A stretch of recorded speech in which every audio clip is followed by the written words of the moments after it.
함께하며 여러분의 내일을 응원합니다.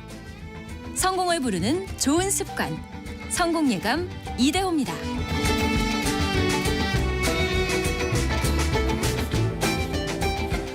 성공예감 이대호입니다. 2부가 시작이 됐습니다. 5월 2일 목요일 오전 10시 5분 지나가고 있습니다.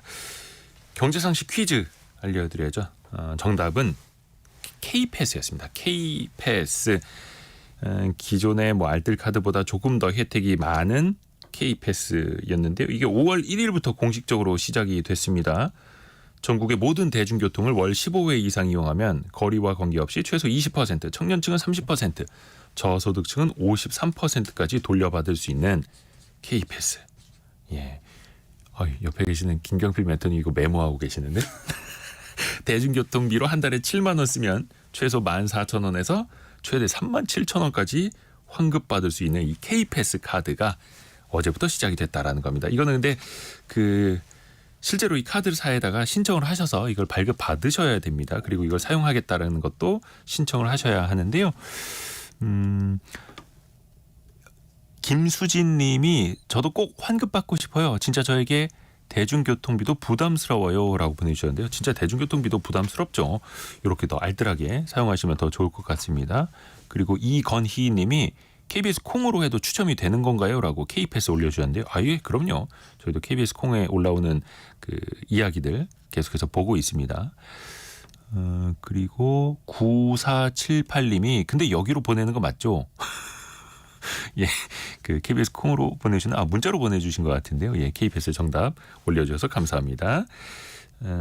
증시 상황 한번 볼까요? 어제는 휴장이었고 오늘은 좀 혼조되고 있네요. 코스피는 0.06% 내린 거의 약보합 수준인데요. 2688.5. 코스닥은 0.03% 오른 약간 강보합 정도죠.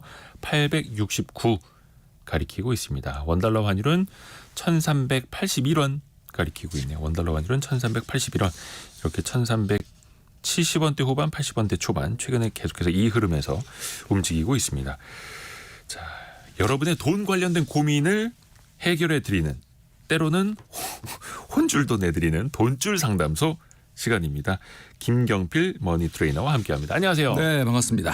저희가 KBS 성공예감 이대호입니다의 게시판이 별도로 있습니다. 네. 돈줄 상담소 여기에다가 여러분의 재정과 관련된 사연 올려주시면은 저희가 한 분을 뽑아서 상담으로 직접 이어가 드리고 저희가 추후에는 김경필 머니트레이너와 실시간으로 이 생방송 때 추첨을 해가지고 150만 원 상당의 매트리스를 추첨을 통해서 보내드립니다. 엄청나네요. 예. 근데 이게 이제 채택되신 분들 중에서 뽑는 거니까요. 특히 오늘 사연은요. 이거 모범 사례입니다. 모범 사례. 예. 본인의 재정 상황 정말 꼼꼼하게 1,000원 단위의 소비까지 써주셨어요. 30대 중반 여성입니다라고 시작을 하는데요. 그동안 혼자 살다가 지난달부터 이모 집에서 살고 있습니다. 문제는 매달 버는 소득이 최대 3배까지 차이가 납니다. 들쑥날쑥이라 돈 계획을 세우기가 힘든데 월급을 어떻게 쓰고 어떻게 관리해야 할까요? 이런 질문이었습니다. 우선 이 분의 사연은 전반적으로 보셨죠? 네, 봤습니다.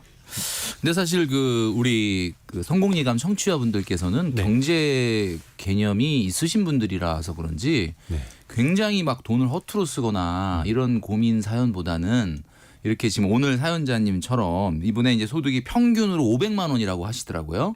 500만 원인데 이제 소비 내역을 제가 보니까 100만 원 조금 넘어요. 그 얘기는 결국은 물론 우리가 소비하는 거 말고 나머지가 다 저축이다라고 보기는 어렵겠지만 그래도 굉장히 사실은 알뜰살뜰 사용을 하시는 분이라서 고민이라는 것을 가장한 약간 자기 자랑이 아닌가. 그 정도예요? 네, 이런 생각이 들어요. 왜냐하면 이제 500만 원을 정도를 물론 이분이 이제 좀 본인의 단점이 소득이 거의 최대 3배까지 차이 난다고. 근데 이분이 좀 전문직인 것 같은데 월 500만 원이 들어올 때도 있고 월 200만 원이 들어올 때도 있다. 200만 원, 300만 원일 때도 있고 500만 원일 때도 맞아요. 있다. 그게 또 고민이고 소비 측면 들어가서 보기 전에 이분이 가계부를 보내주셨어요. 거의 가계부처럼 보내주셨는데 모든 내역을 다 이렇게 그냥 신용카드 내역서 같은 걸 보내주신 것 같아요. 거의 엑셀 파일로 정리를 하셔서 맞아요. 1,000원짜리 빵 산 것까지 주차비까지 쫙 정리를 해서 보내주셨거든요. 이렇게 거의 뭐 10원 단위까지 이 정도로 꼼꼼하게 쓰는 거 어떻게 보세요? 뭐 사실 가장 중요한 게 내가 어디다 돈을 썼는지를 본인이 모르는 분들도 굉장히 많거든요. 물론 내가 신용카드 내역서를 받아서 네. 그걸 꼼꼼히 보지 않는 한은 잘 모르는 경우가 많은데 이분 같은 경우는 이렇게 관리한다는 것 자체가 굉장히 사실은 좀 우수하다 이렇게 말씀드릴 수가 있죠. 근데 이제 제가 보기에는 이게 그 본인이 이 내역을 다 일일이 뭐 어디다 메모했다가 쓴 거 같지는 않고 이게 신용카드 내역서 온 거를 엑셀로 전환하신 것 같아. 사실 그것만 들여다봐도 도움이 되죠. 그렇죠. 그것조차도 안 네. 열어보시는 분들 많은데. 맞습니다. 그래서 아까도 말씀드렸던 것처럼 이분 같은 경우는 기본적으로 제가 항상 보는 게 소득에서 몇 퍼센트를 소비하느냐인데 일단 월 평균 소득이 500만 원이라고 봤을 때 한 달 지금 소비 내역을 보면은 네네네. 소비 내역이 그냥 100만 원 조금 넘으니까 어떻게 말하면은 20% 네. 정도밖에는 안 사용하는 거잖아요. 그러니까 아주 굉장히 보기 드문. 그리고 이제 중요한 힌트가 나왔던 게 얼마 전까지만 해도 혼자 살다가 이모 집에 들어갔다 이렇게 말씀하셨거든요. 예, 예. 그러니까 이게 이제 우리 청취자분들도 많은 분들이 이제 내가 부모님한테 좀 독립을 할 거냐, 아니면 이런 걸 굉장히 고민하시는 분들이 많은데 그렇죠. 사실 이제 경제적인 면만 보면 아시겠지만 부모님하고 같이 있게 되면은 상당히 고정비가 많이 절약되지 않습니까? 그럼요. 예, 그러니까 뭐 한마디로 한 달에 한 등짝 스매싱 2번 정도 맞을 각오를 하면은 한 달에 한 7, 80만 원은 그냥 굳는다. 그럼요. 이게 엄청나죠. 일반적인 MZ들의 이야기예요. 그러니까 뭐 어쩔 수 없이 독립해야 되는 경우도 있지만 그렇지 않다 그러면 이 독립은 되도록이면 돈을 모으는 데는 좀 방해가 될 수 있으니까 최대한 뒤로 늦추는 것이 어떨까라는 생각을 그러니까 하는 이건 거죠. 이제 캥거루족이 되란 얘기가 아니라 그렇죠. 경제적으로는 독립을 하지만 주거비나 고정비를 좀 아낄 수 있는 방법은 맞아요. 어떤 뭐 직장과의 거리라든 이런 것만 괜찮으면 같이 살 수 있으면 같이 사는 게 좋죠. 그렇죠. 예. 그리고 이제 제가 한번 지난 시간에도 말씀드렸지만은 성공에 가장 중요한 것이 우리 직장인들 분들은 네트워킹이라고 그랬잖아요. 인간관계, 사람과 사람이 소통하는 어떤 인간관계 이런 것들이 굉장히 중요한데 그 중에서 가장 중요한 게 부모님과의 소통, 이 네트워킹이 중요합니다. 그러니까 부모님과의 좋은 관계를 유지하는 사람이 재정적으로 돈을 잘 모으고 경제적 안정으로 갈 가능성이 높아요. 제가 왜 이 말씀을 드리냐면 제가 수많은 직장인들을 멘토링하면서 만나보면은 네. 경제력이 없는 부모님이니까 아예 우리 부모님은 나한테 도움이 안 돼 이렇게 생각하실지 모르지만 사실은 결정적일 때 부모님이 뭐 이렇게 증여를 통해서 돈을 주시지는 못한다 하더라도 뭐 예를 들면 잠깐 뭐 돈을 빌려 주실 수도 있고 어떤 식으로든 도움을 주실 수 있기 때문에 부모님과의 좀 소통 네트워킹을 잘 하시는 게 좋겠다라는 말씀을 드립니다. 0688님이 1회 사연자입니다. 트레이너님 말씀 듣고 저축 비중이 많이 개선됐습니다. 항상 응원합니다라고 보내주셨네요. 와, 저 1회 때 사연 보내주셨네요. 예. 이야, 감사합니다. 자, 이번 주 사연자 30대 여성분의 이야기로 들어가 볼게요. 아까 말씀드린 것처럼 뭐 전문직이긴 한데 수입이 좀 들쭉날쭉 네. 200에서 500 사이로 왔다 갔다 하고 뭐 일단은 월 500 수입이 들어올 때를 기준으로 좀 이야기를 해볼게요. 네. 지난달에 교통비, 보험, 기부 등 고정 비용이 58만 원, 식비, 선물 등 변동 비용으로 50만 원을 썼다고 합니다. 근데 이분이 참 선물을 참 많이 하신다 하네요. 네, 저도 지금 신용카드 내역서를 봤는데 무슨 네. 이렇게 선물 사줬다라는 게 굉장히 많네요 보니까. 주변 사람들에게 잘하기는 하는데 네. 이거 어떻게 봐야 됩니까? 일단 보험, 기부 사실은 같은 말입니다. 이제 보험도 기부거든요. 사회적 기부. 그러니까 보험료를 내는 것도 기부죠. 왜냐하면 이제 굉장히 어려운 일 당한 분한테 내 돈이 먼저 사용되는 거니까. 근데 이제 이런 거, 그러니까 이타적인 코스트라고 봐야 되겠죠. 우리가 나를 위한 게 아니라 이타적인 코스트. 제가 항상 얘기하지만 3에서 5% 정도가 가장 좋다라고 얘기했는데 이분은 보험료, 기부, 교통비까지 합쳐서 58만 원. 12%거든요. 네. 그러면 어떤 거냐면 굉장히 양호한 거예요. 아마 우리 청취자분들 들어보시면은 보험료, 기부, 교통비를 합쳐서 본인 소득의 12%가 된다? 이분은 돈을 모을 수밖에 없는 사람이다. 왜냐하면 이거 자체가 벌써 30% 40% 가는 분들이 굉장히 많아요. 왜냐하면 차를 사면 교통비가 벌써 뭐 15, 20, 30 이렇게 가니까. 네. 근데 이분이 일단 기본적으로 그런 것들이 뛰어나고 식비, 선물 등 비용이 변동 비용이 50만 원인데 제가 이제 요거는 글쎄 뭐 우리 청취자분들이 어떻게 생각하실지 모르겠는데 제가 말씀드리는데 식비까지 포함했는데 이 정도밖에 안 된다는 거는 네네네. 조금 너무 적다. 오히려 그래요? 건강이 좀 걱정이 됩니다. 고기 같은 것도 좀 사드셔야 되는데 아마 이모님이 이게 다 해주시는 건가 이런 생각이 이모 댁에 들기도 하고. 사시니까. 예, 그러니까 근데 그런 이분이 마음이. 선물은 많이 하는데 근데 상대적으로 식비는 거의 그러니까요. 안 드는 것 같고. 완전히 이타적인 삶을 사시는 것 같은데 선물은 이벤트 비용 아닙니까? 제가 이 돈줄 상담소를 통해서 계속 말씀드리고 있는데 이벤트 비용이라는 거는 소득의 3%면은 문제가 없다라고 말씀드렸습니다. 이제 이 말씀드리면 많은 분들이 그 지극히 개인적인 결정인데 뭐 그것까지 왜 퍼센트를 정하느냐 이렇게 말씀하시는 분이 많은데 사실 사회생활하다 보면은 인간관계가 굉장히 중요하고 과거보다는 챙겨야 될 사람들이 지금 많이 늘어났거든요. 네. 그러다 보니까 전체적인 틀 안에서 안배를 하자는 차원입니다. 그러니까 무조건 뭐 억누르자는 게 아니라 워낙 챙겨야 될 이벤트, 생일, 기념일이 많으니 네. 일단 안배하는 차원에서 적정선은 알아야 되는데 3%를 너무 넘으면 안 된다. 근데 이제 이분은 좀 후하게 지출하다 보니까 5%가 훌쩍 넘어가는 것처럼 보입니다. 약간 오버됐다라고 말씀드릴 수 있는데 저는 이제 이 말씀드리고 싶어요. 네. 소비 내역 중에서 이벤트 비용이 이분이 좀 많잖아요. 다른 거에 비해서. 네, 다른 거에 비해서. 네, 근데 제가 왜 이분이 문제가 없다고 얘기하냐면 이벤트 비용을 다른 분에 비해서 훨씬 좀 많이 쓰지만 식비나 다른 고정비를 덜 쓰잖아요. 그러니까 이게 안배란 말이에요. 그러니까 우리가 돈 관리하는데 제일 중요한 게 예를 들면 식비는 어쩔 수 없이 몸 챙겨야 되니까 많이 쓰고 운동은 문화 레저비인데 이건 건강해야 되니까 많이 쓰고 교통은 어쩔 수 없으니까 많이 쓰고 다 이유가 있죠. 이벤트는 내가 사람 챙겨야 되는 이런 식으로 가면 아무것도 할 수 있는 게 없다는 거예요. 그러니까 다 쓰죠. 무조건 많이 쓰는 게 잘못이 아니라 이분은 여기에 많이 쓸 만큼 다른 데 안 쓰고 있다는 거지. 그러니까 결국은 소비 항목의 안배를 맞추는 것이 가장 중요한데 이분은 여기에 많이 쓰는 대신 다른 데 안 쓰니까 저는 이거 용서해 드리고 싶다. 이렇게 말씀드리고 싶습니다. 또 이거는 이제 일반적인 이야기가 될 수도 있을 텐데 또 선물은 또 받은 만큼 나도 선물을 해야 하잖아요. 네. 뭐 10만 원짜리 한우를 받았는데 뭐 2만 원짜리 치킨을 보내기도 좀 그렇고. 맞아요. 어떻습니까? 그럴 때는.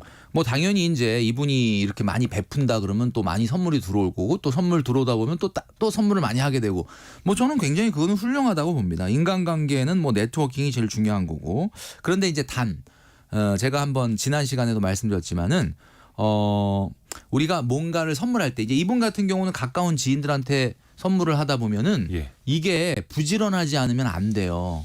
이것도 부지런하고 관심이 있으니까 관심이 있어요. 왜 그러냐면은 여러분 아시겠지만은 우리 부모님한테 선물이야 용돈 쓰세요 그러고 돈으로 드린다 그러지만 지인이나 친구한테 돈을 선물하지는 않지 않습니까? 그럼 그 얘기는 무슨 선물을 해야 되지? 제가 뭘 좋아하지? 저 사람이 어떤 거를 관심 갖는지 이거를 늘 연구하고 생각을 해야만 할 수 있는 거예요. 네. 그러니까 이분이 굉장히 시간을 거기다 많이 쓰고 있다. 그러니까 가까운 가족들한테도 되도록이면 제가 말씀드렸지 않습니까?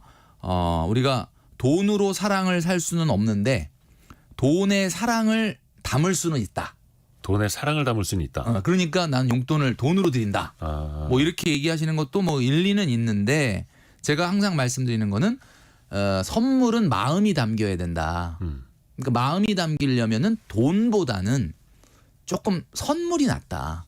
그러니까 받는 사람 입장에서는 당연히 부모님은 돈 주면 요즘 돈이 궁하니까 현찰이 최고라고. 현찰이 최고다. 항상 무슨 이렇게 설문조사하면 선물 받고 싶은 선물 중에 1위가 돈이잖아요. 근데 이제 옛날에 아마 우리 이대호 기자님도 기억나실지 모르겠는데 옛날에 종이약 접어서 막 선물하고 기억나세요? 종이약 1000마리. 하갈 뜨개질을 손수 떠서 손장갑을 선물한다.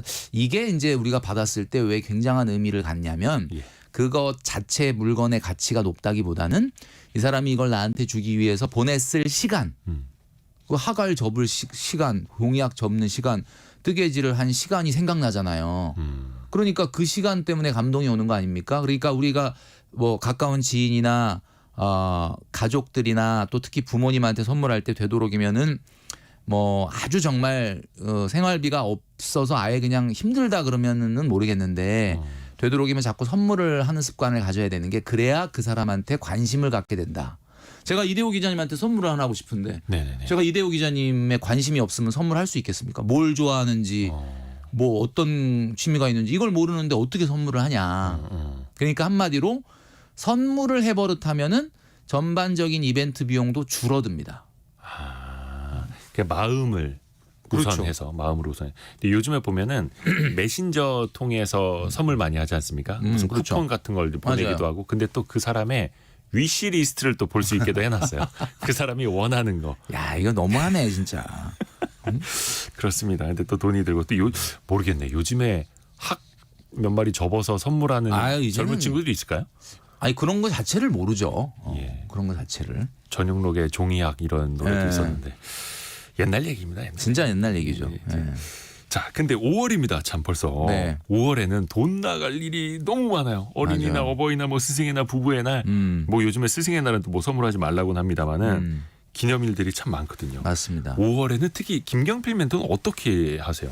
그러니까는 이제 제가 항상 말씀드리는 게 이벤트 비용이라는 게 계절 지출이잖아요. 그러니까 네. 어떤 특정한 계절에만 나가는 거잖아요. 그러니까 매달 쓰는 교통비, 식비 이런 게 아니잖아요. 네. 그러니까 한마디로 이거는 우리가 1년 12달 사용하는 돈이 아니고 네.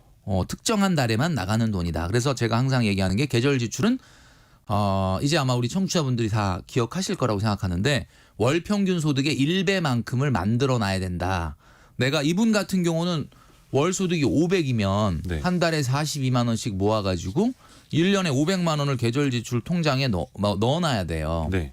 자, 그러면 그 안에서 뭘 해결해야 되냐면 명절, 여행, 이벤트, 자동차, 겨울옷 이런 것들을 여기서 해결을 해야 되거든요. 근데 이제 제가 말씀드렸던 것처럼 이분은 이벤트에 힘을 주고 있는 분이기 때문에 예를 들면은 나는 여행에 10%, 여행에 60%, 이벤트에 10%, 자동차에 10%, 겨울옷에 10% 이렇게 여행에 힘을 주는 것이 아니고 네. 나는 명절에 10%, 여행은 한 40%로 줄이고 대신에 이벤트를 한 30% 쓰고 자동차, 겨울옷 10% 쓴다. 이렇게 어디에 힘을 줄 거냐 이 안배를 가져가야 된다는 거죠. 근데 지금 우리 청취자 여러분들이 이 얘기를 들으면 다 힘주고 싶은 것밖에 없어. 명절에도 좀 많이 쓰고 싶고 여행도 좀 많이 쓰고 싶고 이벤트, 자동차, 겨울옷.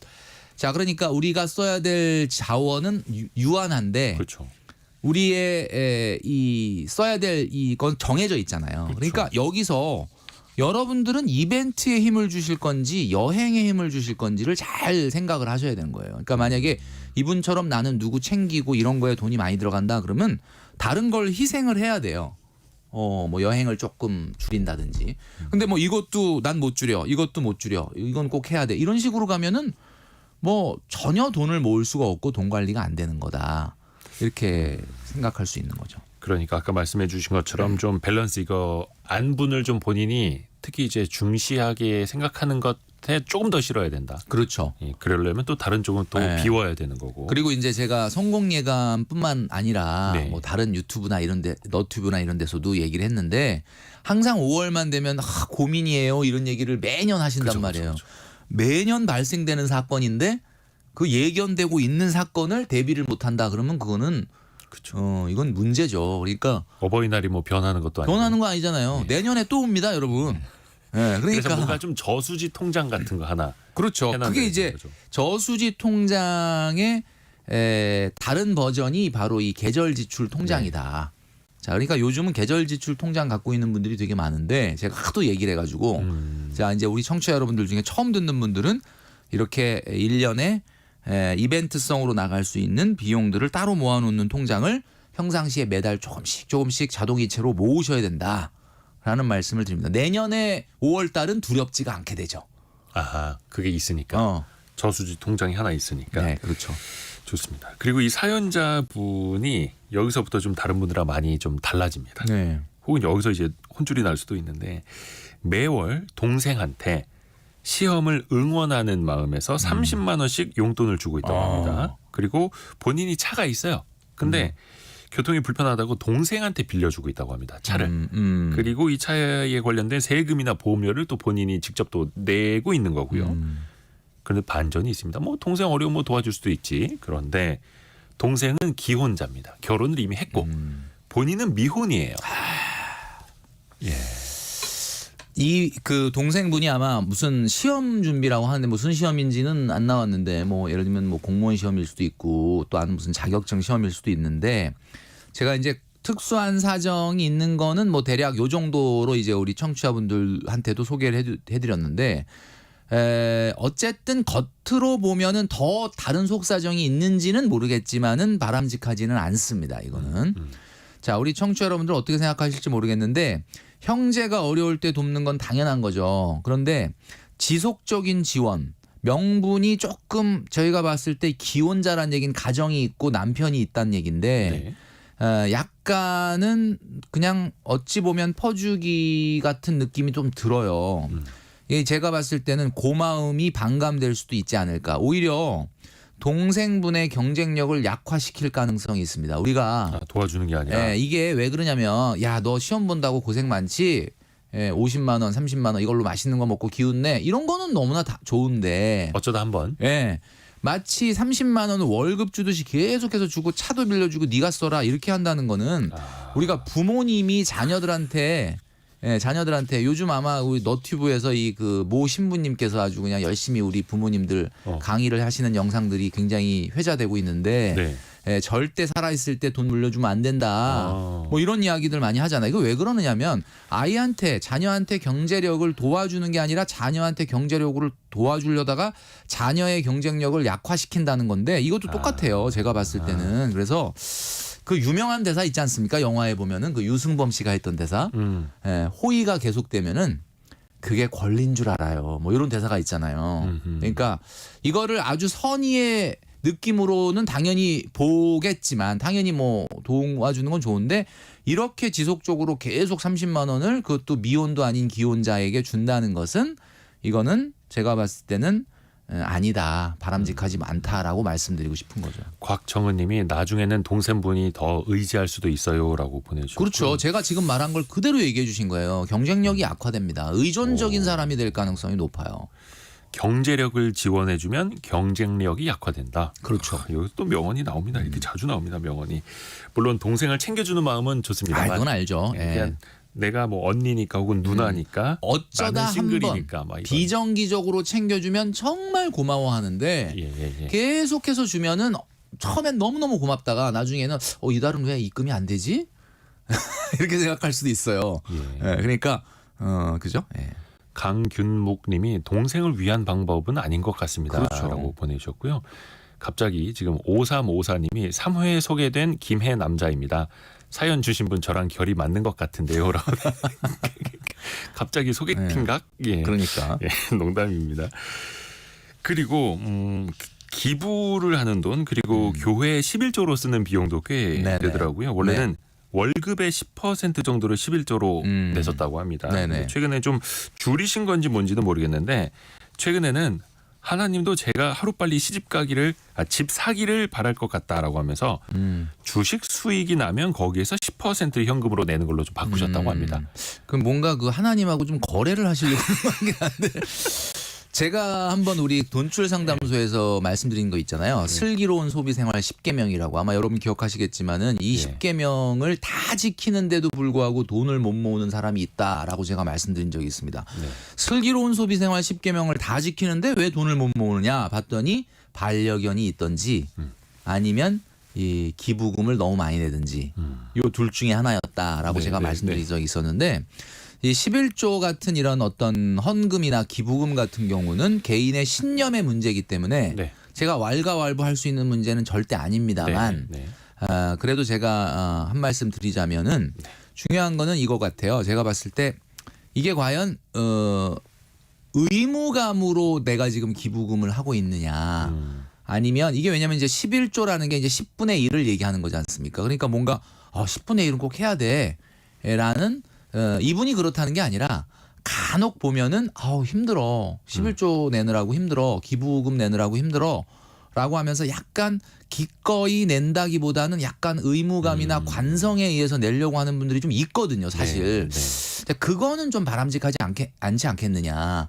예를 들면 이 헌금이나 기부금 같은 경우는 본인이 굉장히 기쁜 마음으로 낼 수 있어야 그것이 의미가 있는 것이다 라고 말씀드리고 싶은데 아마 이분은 뭐 제가 봤을 땐 기쁜 마음으로 내시는 것 같기는 해요. 그런데 뭐 내가 하나님이 저 집 사는 걸 더 빨리 응원하실 것 같으니까 이제는 주식 수익의 10%까지. 요거는 좀 글쎄요. 제가 봤을 때는 조금 그냥 개인적인 생각이신 것 같다. 좀 약간 오버이신 것 같다. 저는 그런 생각이 듭니다. 제 마음이 가는 만큼, 마음이 가는 만큼 기쁜 하시면 마음으로 되겠다. 낼 수 있는 정도. 그 정도. 물론 이건 또 사람마다 다 다를 겁니다. 그렇죠. 그리고 아까 그 기부금에 이어서 반려견, 반려묘 잠깐 반려동물 이야기해 주셨는데 네. 반려동물이 있더라고요. 네. 근데 이제 강아지 병원비는 이모가 담당을 하시고 사료나 간식, 각종 용품은 사연자가 부담을 하고 있다고 합니다. 아니 근데 예. 동생한테는 30만 원씩 지원을 하면서 가족인 반려견은 또 왜 이모한테 맡기신 거지? 이게 또 이건 같이 살고 있으니까 아마 같이 키우는 것 같아요. 이게 누가 그 이모 집에 같이 살고 주인인지는 있으니까. 모르겠는데 아마 제 생각에는 네. 반려동물이 이분의 반려동물이 아니라 그럼 이모의 반려동물인가? 그럼 이모의 반려동물의 또 사료값을 또 지원해주고 계신 건지. 근데 어찌됐든 간에 비용을 좀 같이 분담하는 개념인 것 같은데 한 달에 맞아요. 15만 원 정도 본인이 쓴다고 해요. 네. 뭐 이 정도는 뭐 사실 반려동물 키우시는 분들은 아시겠지만 그렇게 큰 돈은 그 들어가는 게 뭐 많기 때문에 뭐 엄청나게 많이 쓰시는 것 같지는 않은데 반려동물도 가족이니까 고정비 예산을 잡아서 사용하셔야 됩니다. 그러니까 이제 이거를 고정비라는 건 어쩔 수 없이 반드시 써야 되는 돈이잖아요. 네. 반려동물 같은 경우는 우리 청취자 여러분들도 들으시는 우리 성공예감 청취자분들 중에서 상당히 많은 분들이 우리 반려견이나 반려묘를 키우실 텐데 반려동물은 술 담배를 하지 않기 때문에 오로지 건강은 먹는 거와 운동에 달려 있어요. 네. 네, 그러니까 좋은 사실 간식. 네. 뭐 술 담배를 안 하니까 네네네. 먹는 거와 운동에 따라서 건강이 결정이 된단 말이에요. 왜냐하면 네네. 이제 사람도 마찬가지지만 이 반려견이나 반려묘도 건강이 안 좋아지면 의료비가 많이 나갑니다. 아우 많이 들죠. 근데 이제 의료보험이 안 되니까. 우리는 이제 국민건강보험이 있지만은 네네네. 그 강아지나 고양이는 그게 없지 않습니까? 그러니까 이게 또 주인한테는 굉장한 부담이 될 수가 있어요. 그래서 사실 강아지를 키운다면 그러니까 어떤 책임감을 갖고 가족, 자녀를 키운다는 마음으로 키워야 되는 거고, 그리고 제가 이제 말씀드렸잖아요. 슬소생 10계명을 지켜도 네. 강아지, 고양이 잘못 입양했다가는 그 슬소생 10계명 한 것이 완전히 다 무너질 정도로 소비가 많아질 수 있으니 정말 슬기로운 소비 생활. 네, 신중해야 된다 이런 말 생각을 하고, 이분 같은 경우는 그러니까 이제 강아지를 좀 건강을 지키려면 이제 아무래도 건강의 핵심인 사료나 간식 같이 이제 먹는 거에 우선순위로 돈을 쓰셔야죠. 네. 내가 15만 원, 20만 원으로 반려견한테 돈을 쓰겠다라고 정했는데 아우 옷이 이쁘네. 그리고 뭐 이런 어떤 액세서리가 이쁘네. 이런 걸 먼저 사버리면은 나중에 정작 중요한 사료나 간식 같은 건강과 직결되는 것들은 요건 좀 옷 비싼 거 샀으니까 요건 그냥 대충 싼 거 사자. 이렇게 돼버리면은 사실 반려견들이 입고 다니는 옷들 보면은 반려견은 자기가 이쁜지를 몰라요. 그거 다 그냥 주인 만족이거든요. 그렇지 않습니까?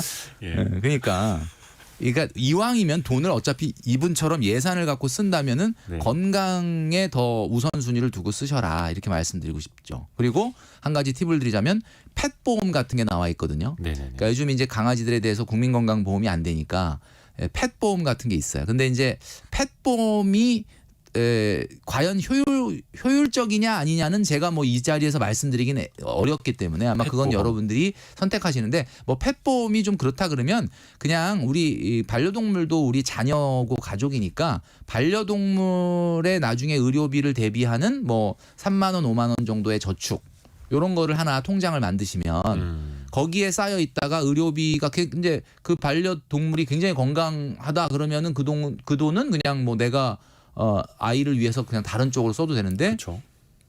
아니면은 나중에 아프게 됐을 때 그걸로 이제 병원비를 한다든가 이렇게 하면은 좀 마음이 든든하지 않을까라는 생각을 합니다. 저희가 얼마 전에 펫 보험에 대해서도 콘텐츠를 다룬 적이 있는데요. 이게 반려견, 반려묘가 또 건강할 때 가입이 되더라고요.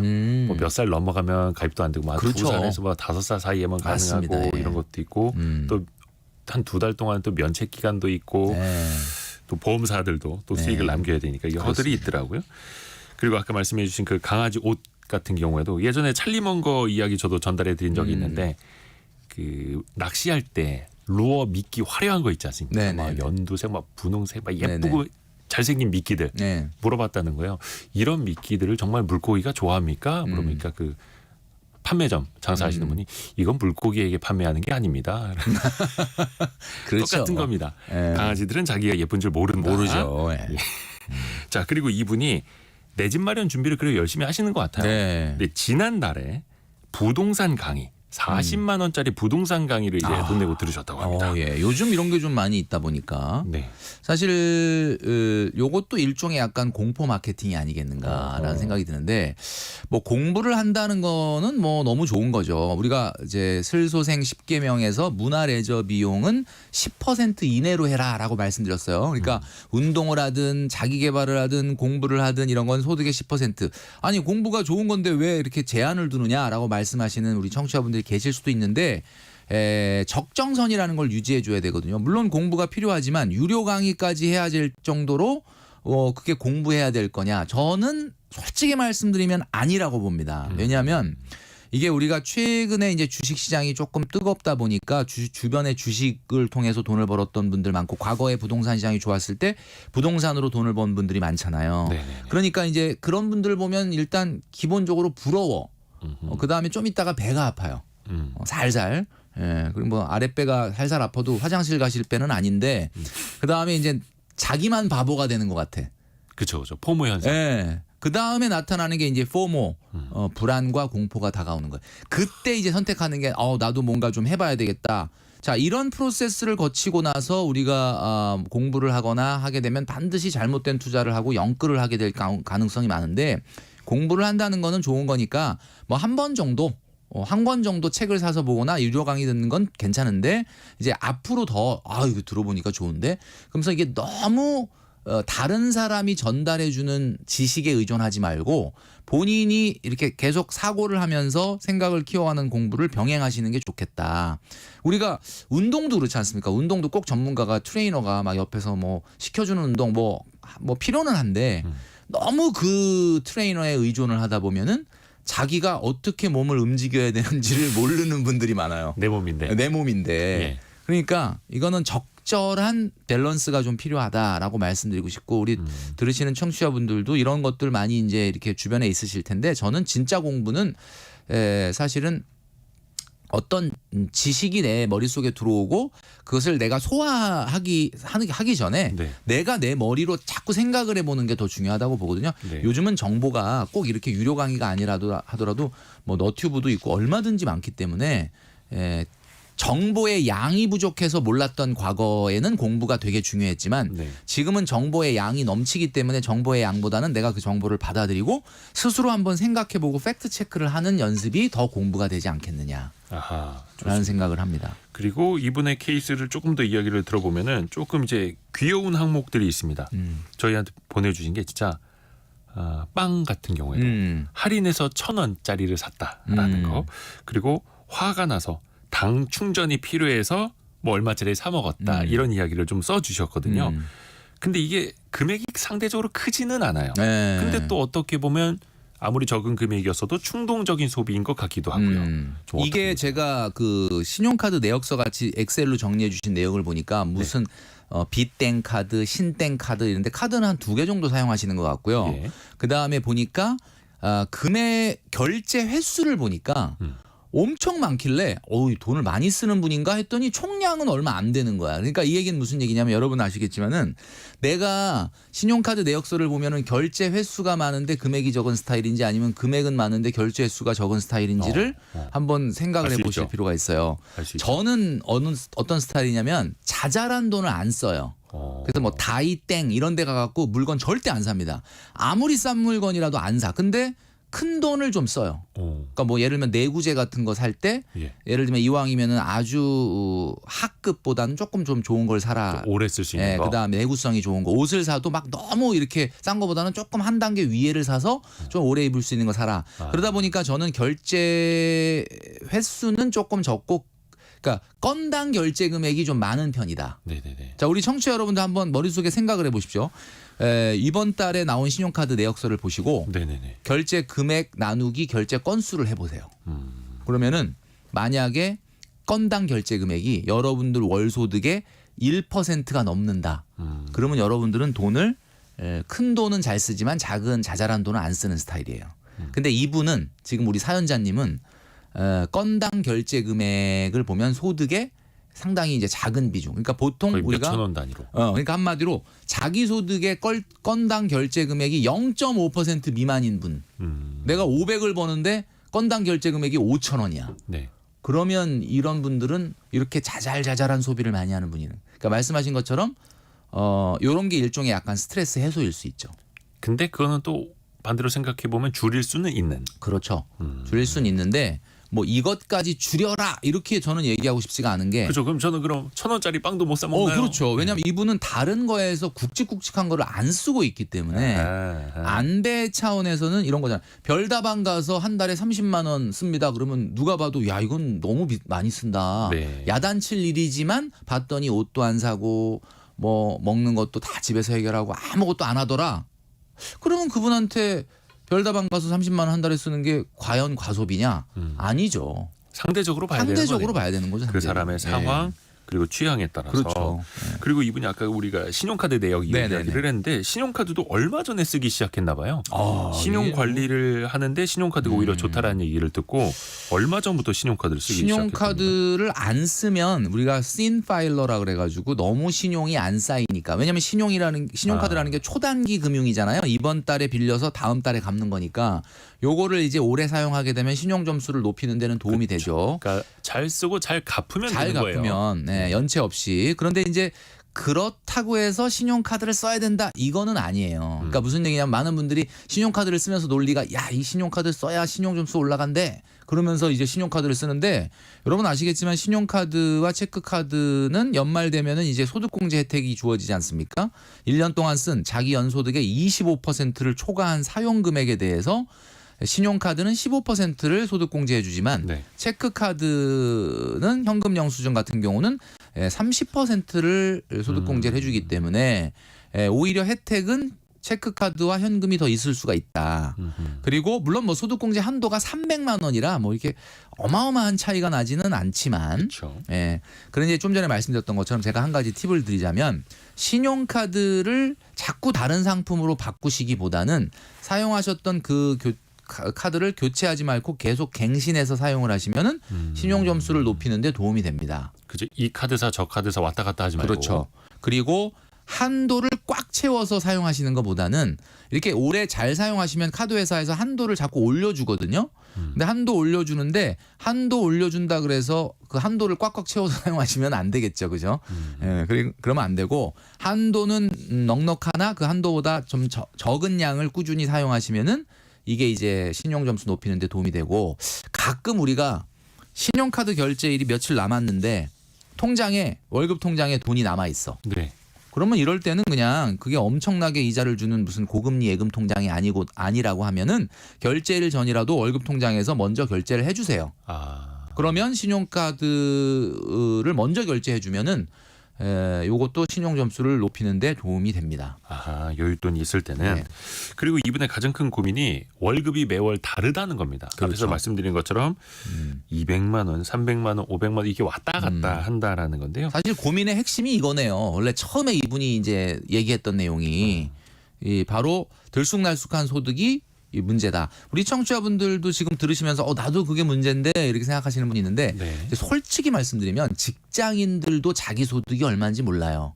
왜냐하면 요즘은 최근에 인센티브나 성과금이 많아지면서 올해 어떻게 될지 모르겠어. 월 평균 소득이 얼마야? 라고 물어보면은 정확하게 모릅니다. 또 건보료 더 떼어가는 달도 있고. 그렇죠. 그러니까 사실은 이분의 고민은 모든 직장인의 고민이다. 물론 모든 직장인은 이분만큼 뭐 들쑥날쑥은 안 하겠지만 네네. 자 정답은 이거죠.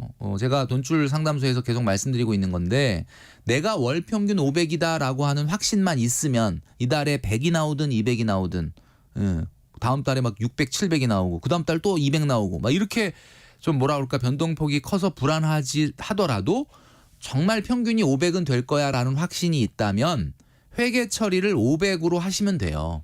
평균을 잡아서. 그래서 저수지 통장 아까 우리 이대호 기자님이 얘기해 주신 네. 저수지 통장은 월 소득의 1배 정도를 가지고 있어야 된다라고 제가 말씀드렸는데 우리 네. 청취자분들 중에는 그러면 예비 자금을 내가 월급만큼 갖고 있어야 되는구나.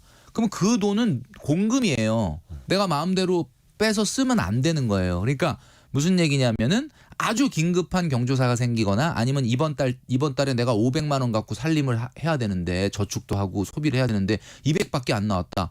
그러면 이제 그 300을 저수지 통장에서 끌어당겨서 정기 저축을 해야 되는 거죠.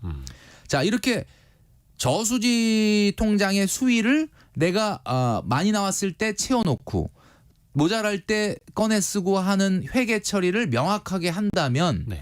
내가 월급이 200이 나오든 300이 나오든 600이 나오든 700이 나오든 아무 상관이 없는 거예요. 그러니까 이분은 엑셀로 이렇게 꼼꼼하게 관리할 정도로 관리 능력이 있는 분이기 때문에 저수지 통장만 월 평균 소득의 1배에서 1.5배 정도만 채워 놓으시고 관리를 하면 들쑥날쑥해도 정기저축을 할 수 있을 것이다. 벌써 시간이 다 됐네요.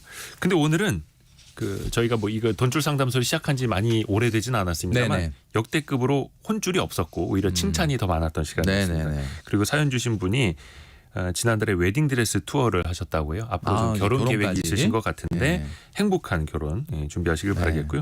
앞에서 특히 혼줄 났던 포인트, 동생에게 고정적으로 주는 그 용돈은 잘 좀 비정기적으로 전환하시면은 동생이 너무너무 고마워할 가능성이 높겠죠. 정기적에서 비정기적으로 선물처럼. 네. 자, 오늘 김경필 머니 트레이너 함께했고요. 또 여러분의 사연도 저희 KBS 성공예감 이대호입니다 홈페이지에 있는 돈줄 상담소에 디테일하게 자세하게 올려주실수록 저희가 더 자세하게 또 상담을 해드리겠습니다. 고맙습니다. 라디오 정보센터 다녀옵니다.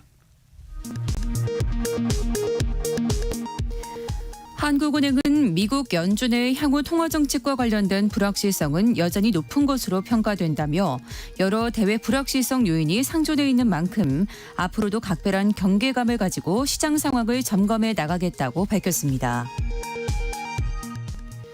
지난달 소비자 물가 지수가 1년 전보다 2.9% 상승했습니다. 2월과 3월 3%를 웃돌던 물가 상승률이 석 달 만에 2%대로 내려왔습니다. 밥상 물가와 직결되는 신선식품 지수는 19.1% 상승했습니다. 남산, 북한산 등 서울의 주요 산 주변 건축물 높이를 제한해온 고도지구 제도가 전면 개편된다고 서울시가 밝혔습니다.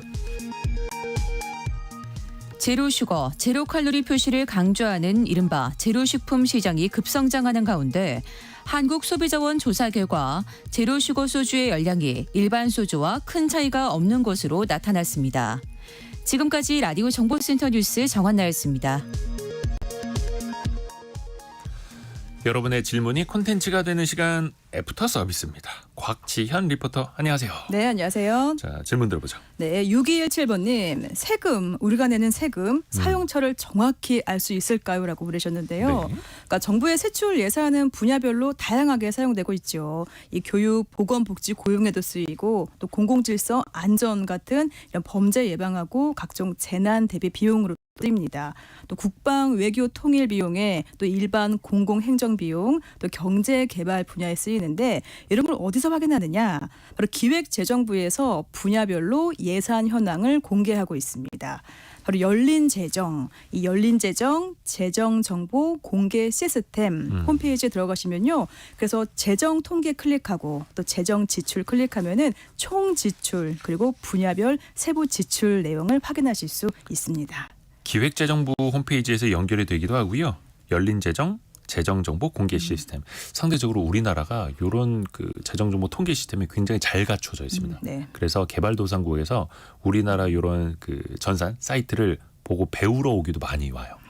그렇군요. 다음 질문은요. 네, 청취자 민경애님, 주민세, 재산세, 또 자동차세 이런 각종 세금 이게 국세인지 지방세인지 헷갈립니다라고 보내셨네요. 아, 국세와 지방세 헷갈리죠. 뭐 네. 결과적으로는 다 알아서 떼가긴 합니다. 그렇죠, 예.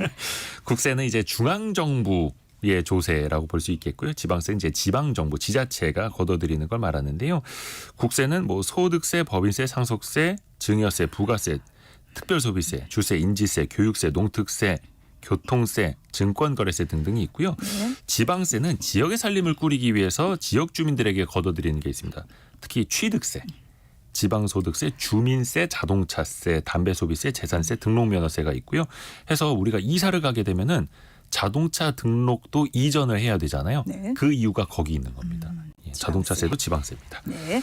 이어서 3337번님 택배기사는 특수 고용 형태라는데 아니 근로자도 아니고 자영업자인가요? 이렇게 보내주셨어요. 한번 정리해보면 그러니까 택배기사 외에 보험 설계사도 있고 또 대리운전기사 또 학습지 교사 또 수리기사 이 직업의 공통점은 바로 혼자 일을 한다는 거죠. 그래서 1인 자영업자라고 하고요.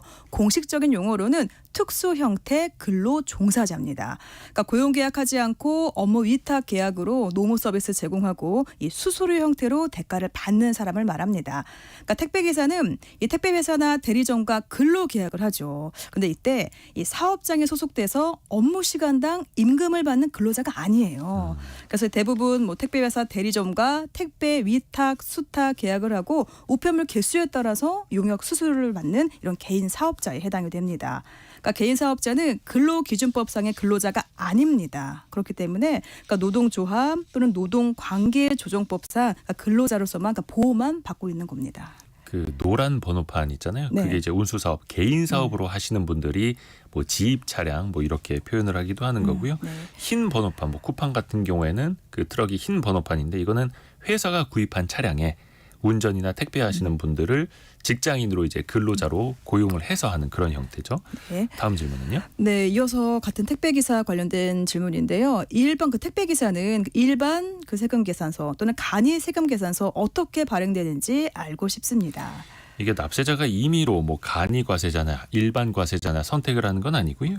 연간 총 매출이 8천만 원 미만이면 간이 과세자, 네. 8천만 원 이상이면 일반 과세자 이렇게 구분이 되는데요. 매출 차이가 나면은 그 다음에 7월 1일부터 과세 유형이 자동으로 변경된다고 합니다. 네. 자, 다음은 청취자 김성모님. 앱을 수십 개 가입했는데 내가 어디에 가입했는지 그 현황을 알고 싶은데 어떻게 하면 좋을까요? 그 이 프라이버시 클린 서비스, 이 프라이버시 클린 서비스 이 개인 정보 포털이 있는데요. 여기에서 들어가서 보시면은 자신의 개인 정보를 보호할 수 있도록 도와주는 그런 시스템이 있습니다. 내가 가입한 사이트 같은 걸 조회해 볼 수 있고요. 어떤 사이트에 가입되어 있는지 또 내가 탈퇴하고 싶다면 거기에서도 처리를 할 수 있는 그런 기능이 있으니까요. 한 번씩 확인해 보시면 좋을 것 같습니다. 네. 이 프라이버시 클린 서비스라는 개인정보 포털이었습니다. 네. 오늘 곽지현 리포터와 함께했습니다. 고맙습니다. 네, 고맙습니다. 감사합니다. 오늘도 여러분의 의견 같은 거 많이 보내주셔서 감사드리고요. 돈줄 상담소 비롯해서 여러분이 함께 참여할 수 있는 코너가 많이 있으니까요. 여러분의 참여도 기다리고 또 같이 소통하면서 성공을 예감해 보시죠. 내일 아침 9시 5분에 다시 돌아오겠습니다. 성공 예감은 오늘도 여러분을 응원합니다.